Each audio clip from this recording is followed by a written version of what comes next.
Skip Martin. I play music, I produce, I'm an author, I write, and I love life.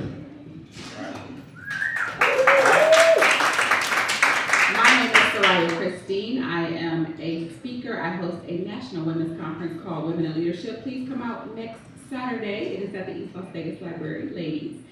And I am an author, and I run a local healthcare company called Tender Touch Health Solutions. Greetings all, my name is Phoenix. I go by Phoenix Orion. I originally started as a street dancer. From there, did dance choreography in the early 80s, 90s. Some of the hip hop rap groups. Currently now an author. I'll tell you guys how that happened during COVID. Hey, I see you got another mic, so yeah, I just gotta make sure I stay over here. I think I need to come over there though. You got me looking crazy. I do this for real, y'all, by the way. This is not for pretend. The first question I have is, how many books, shout out to y'all, by the way, for everything that you have, who you are, that's dope. One more time for them. So my very first question is, how many books have you published? Me, myself, to this date, 13 books. I'm on my 13th book. Again, it started during COVID. Didn't know anything about writing a book, publishing a book, but like many other people during this journey, I found out how to do it. I actually went on Fiverr. I just got absolutely frustrated and was like, you know what? This is what this app is for. Found the right person on Fiverr, made her sign an NDA because some of this stuff was real sensitive that my first book was about. And by the time the second book came around, which was a year later, she became a mom. And she was like, look, she was also a school teacher. She's like, I'm gonna teach you how to do this. And I'm like, well, then I won't be able to pay you anymore. So I just gave her extra money because she gave me like the whole template. She basically gave me the blueprint of how to do it. And since then, I'm on my 13th book.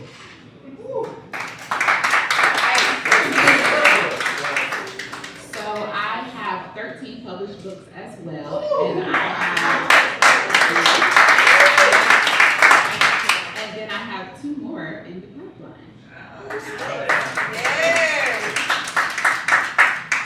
Well, I have the fewest of all these talented people there, but they're very strong books. I have 2 books that I have published and put out. And I kind of made a brief specification of where I come from. I'm a Grammy winner, I'm an Emmy Award winner. I've been playing music as a professional for 55 years. And I got into writing books and what have you because I'm a great storyteller. And that's what made me a good lead vocalist. You guys might have heard some of my songs. Maybe one of them was called Let It Whip. You ever heard Let's Whip It Baby, Whip It Right? That's me singing that song. If you heard Get Down on It, Ladies Night Celebration, I sing those songs. I sang with Cool in the Game. And I learned how to be a storyteller from my grandparents. And I just wanted to use that gift that I had as storytelling.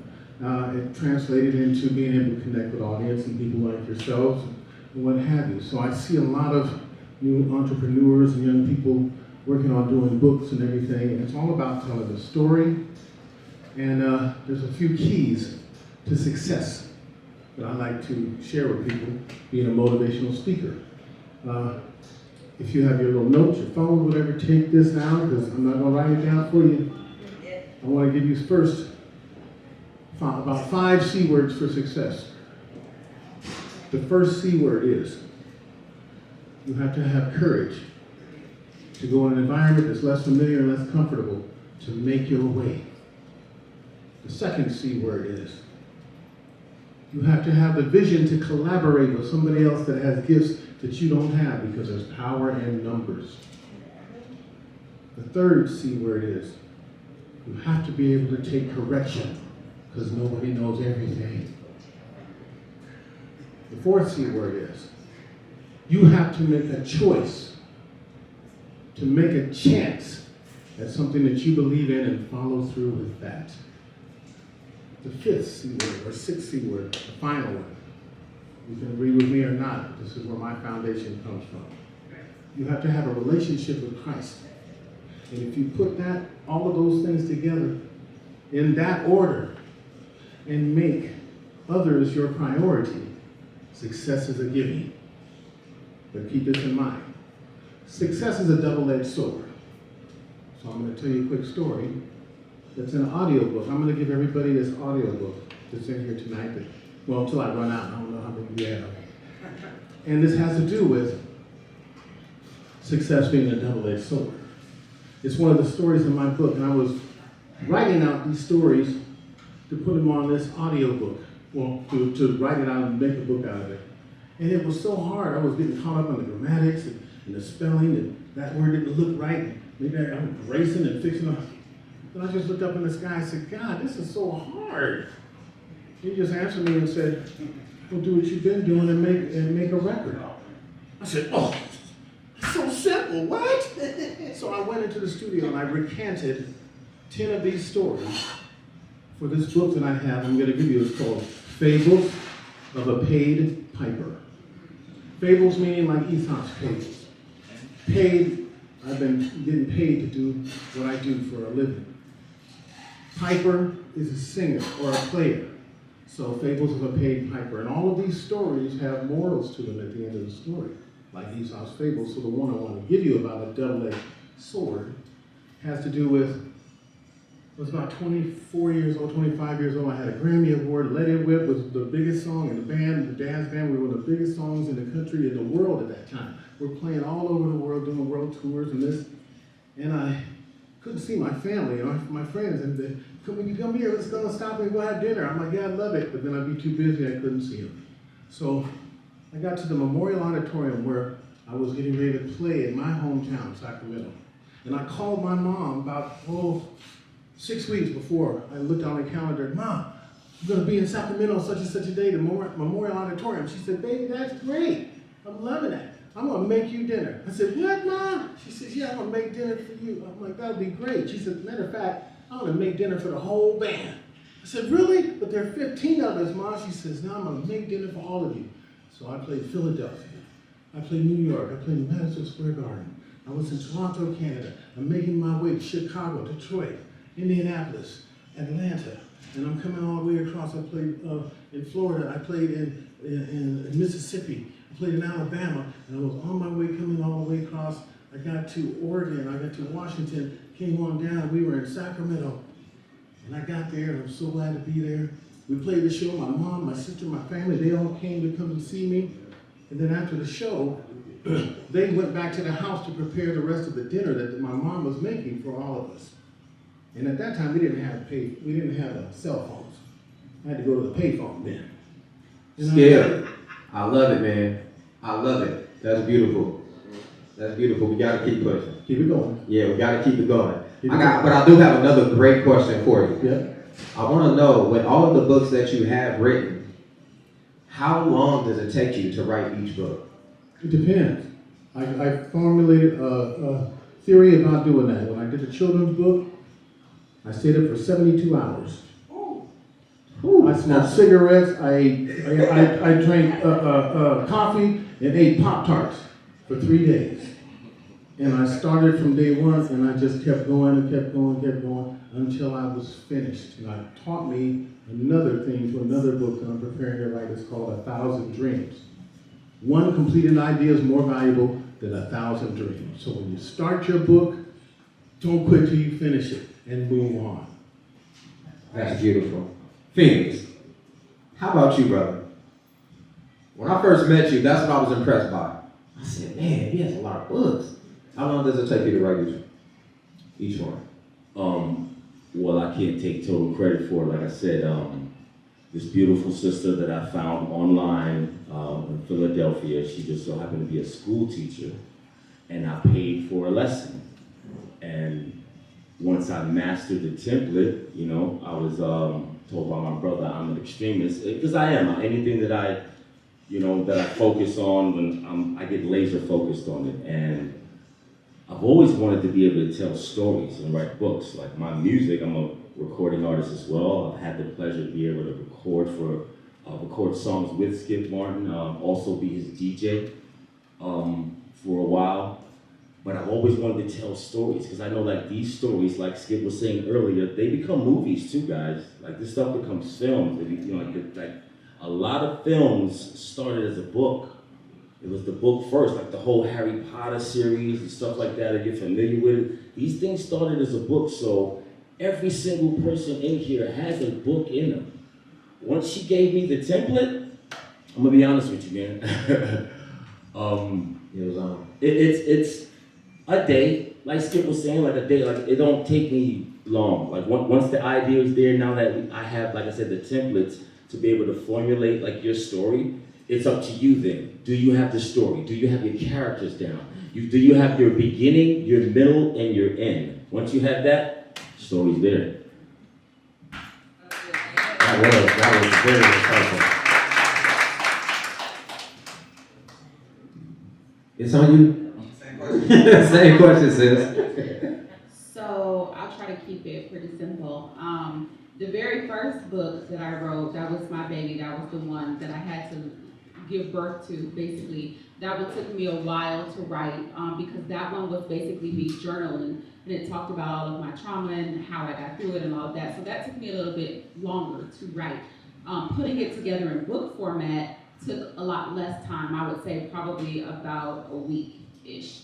All of the subsequent books probably took me anywhere between 3 days to about maybe 15 days or so to write. That's not bad at all. Man, y'all are real creators. I tend to get writer's block a lot, right? And it's hard for me to, especially when it's personal. So I commend you all for that. I think this next question is very important. So for the people that focus on writing for so long, right? Maybe they don't write books as fast as we all may be able to. But for the people that are stuck and focused on writing, what's some advice that you would give them when it's time to now market? So I'll start since I have the microphone. I would say right now in today's age, social media is going to be your best friend. Utilize it to the best of your advantage. I hired a marketer for at least 3 of my books that utilize social media to market, and that brought in a lot of sales. I would say definitely have money set aside though to hire marketing, PR, because those are things that I didn't do initially. Like I didn't think about having a budget set aside to do marketing. So I did a lot of grassroots. I called bookstores all over the country. I called bookstores specifically in cities that I wanted to go visit and asked them if we could set up a signing. So those are things that you can still do. You can still do those grassroots movements as well. But it's a lot easier today because there's social media, and you can find pretty much anybody that you need, any type of person that does any type of thing on social media. So I would say definitely utilize that, but also don't forget your grassroots, because that's going to be your biggest thing. People still like that touch, right? They still like that face-to-face, and they still like that phone call. They still like those handwritten notes. So I would just say, contact people face-to-face, introduce yourself. Don't think that you are, because now you're an author, you're above speaking to people, right? So don't forego talking to people and reaching out to people directly. That's going to be probably your, I would say probably your biggest and best probably move to make in order to start marketing your book. Woo! Yeah. I would say for marketing, which helped me, if you give, you get. And when you give, document it. I've given away about 3,000 books from my children's books. Then I got pictures of all these different rooms with 300 kids that have my book, and 500 kids, and 1,000 kids that have my book. And you put that on social media because a picture is what? So that was part of it. That was part of it. So that's why I even brought some books, audio books, for people to see. And I gave them, actually I'm going to give you those audio books because you're going to say something about it that I can't say and come off the same way. So give it to somebody else and let them speak about you. That's where your power is.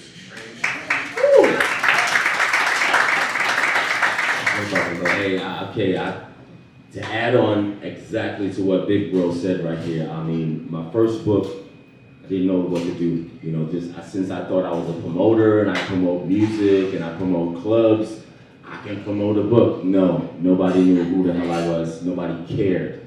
But like the sis said, I went to the internet and cold calls, straight cold calls. I cold called.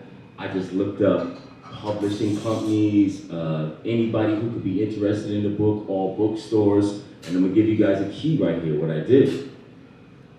I made one email, just one base email, right? And I found close to almost, 500 companies. I made that one email, chose one for the solid email, and I BCC'd everybody on that. So I didn't have to go back and keep doing it.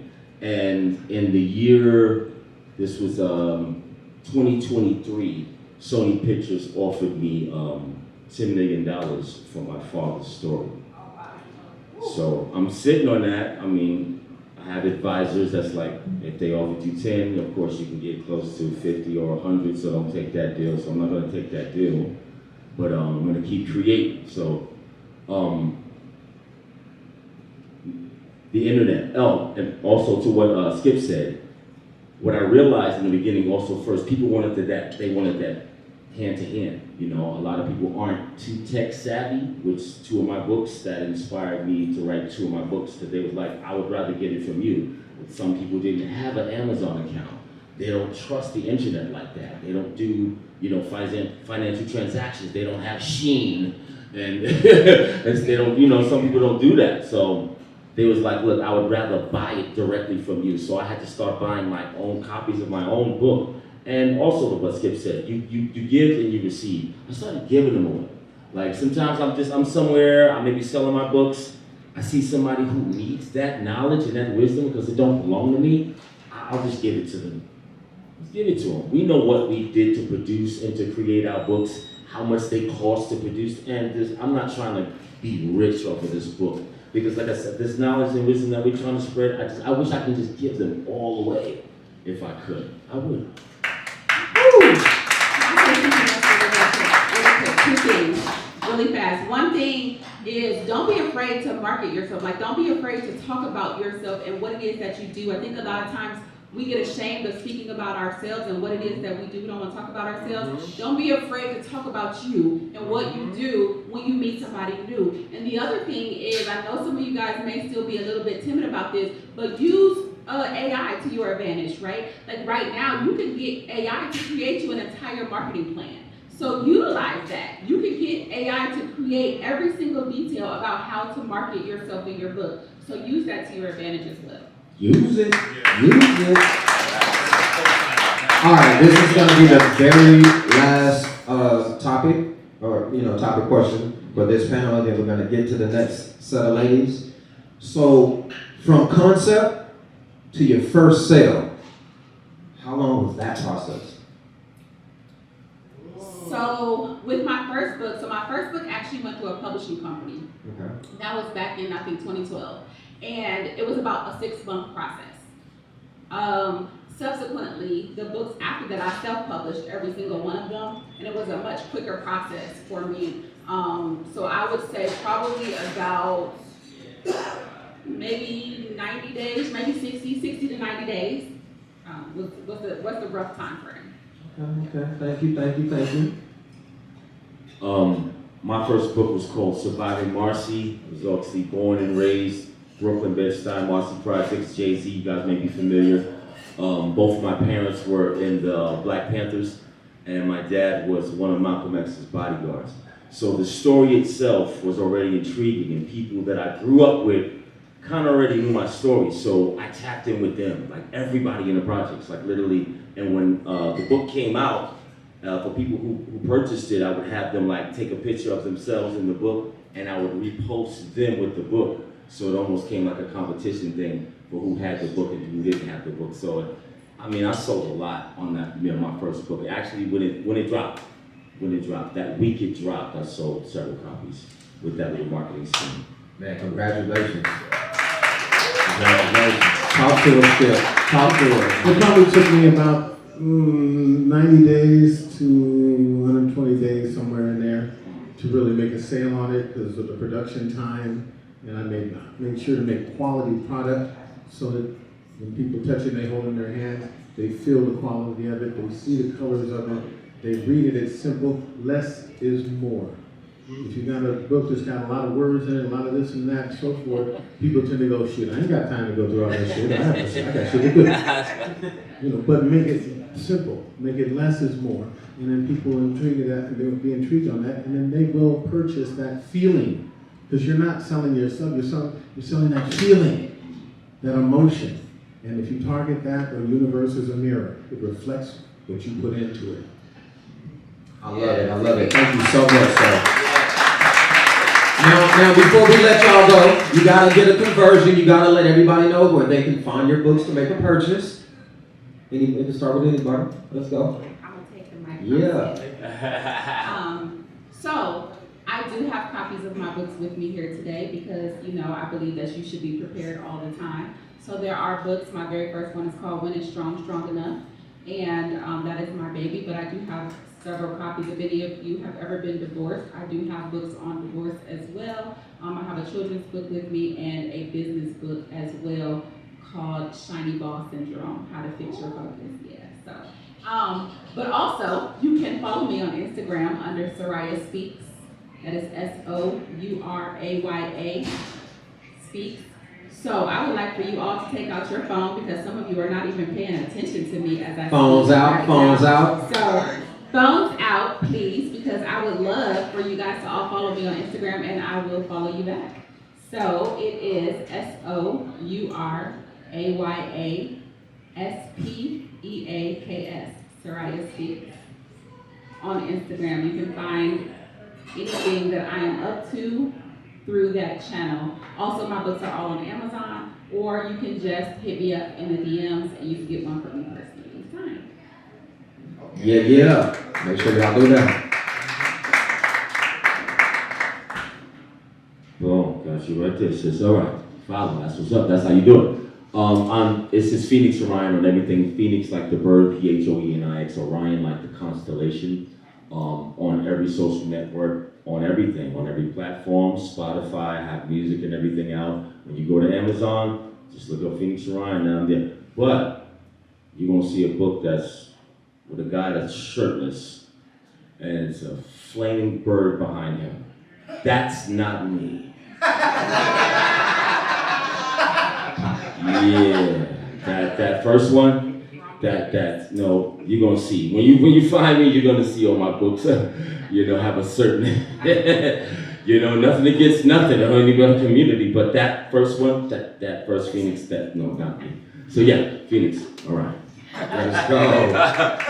You can find my books on Amazon under skipmartinmusic.com or Skip Martin Music.